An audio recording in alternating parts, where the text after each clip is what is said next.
Hi Kai, how are you doing? I'm good, thank you. How are you? Of Very well, thanks so much for your time. course. Kai, first of all, I have to tell you, this movie was made for me because I am obsessed with the old video game classics. Yay. And what I love about those is, that you always have to collect keys and pieces that you have to put together in order to be able to open the next door. And I was wondering, what are the pieces that you had to put together at the beginning of your career in order to open the door to Hollywood and success?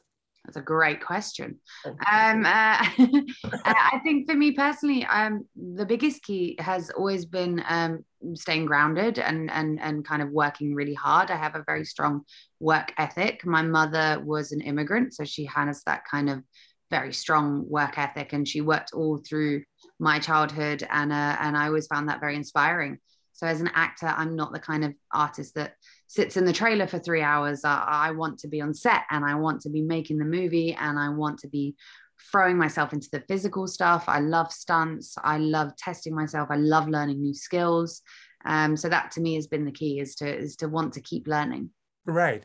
And what I love also about the video games is, that the final boss is always introduced very early on. For example, William Birkin, that we get to see in this movie as well. In Resident Evil 2, he always tried constantly to bring Claire Redfield off her journey.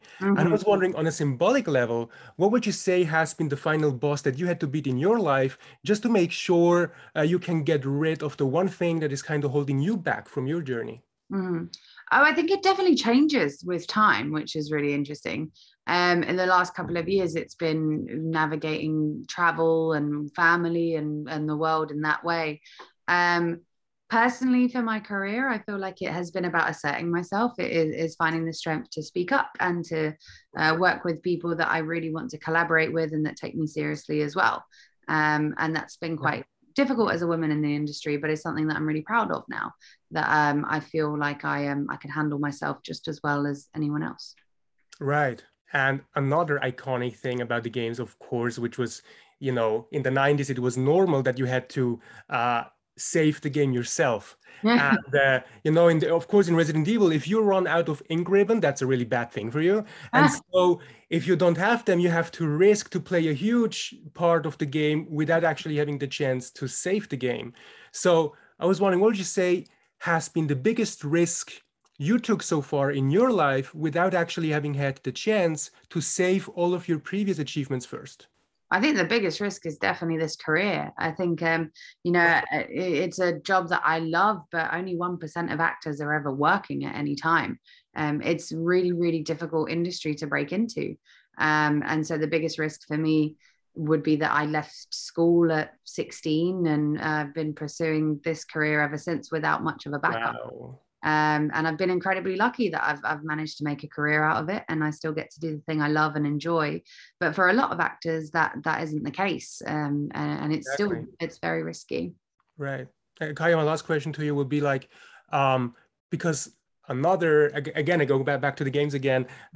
What's also iconic is, of course, that you always collect items, and sometimes you are like, damn, I don't have the space to take this with me. And you're like, why the hell did I take 3 blue flowers with me, that I don't need right now? So I was wondering, when you started to chase your goals, what are the things that you are kind of happy you were able to take with you? And what are the things you hate you actually had to leave behind? Oh, it's a very good question. I think I have an answer for both almost. I think what I always tried to took with me were my friends from school, from before being an actor, from before Yes, being in this crazy world. I think it's really important that you surround yourself with people that actually know the real you. But then that's also the thing that you have to leave behind a lot. It sucks that I miss a lot of birthdays and weddings and kind of big events in people's lives because I never know when I'm going to be away. And you're away from home a lot of the time. So it's very hard to kind of keep a natural friendship. But then in a way, that's good because you realize the ones that really matter are the ones that are still there for you. exactly. Wow, Kaya, seriously, thank you so much for your time. I cannot Thank tell you how you. much I enjoyed this movie again. I had goosebumps because I'm glad. I recognized like everything. It's like just wow, Good. amazing. I'm so Thank you, happy. Kaya. Thank See you. you. Bye.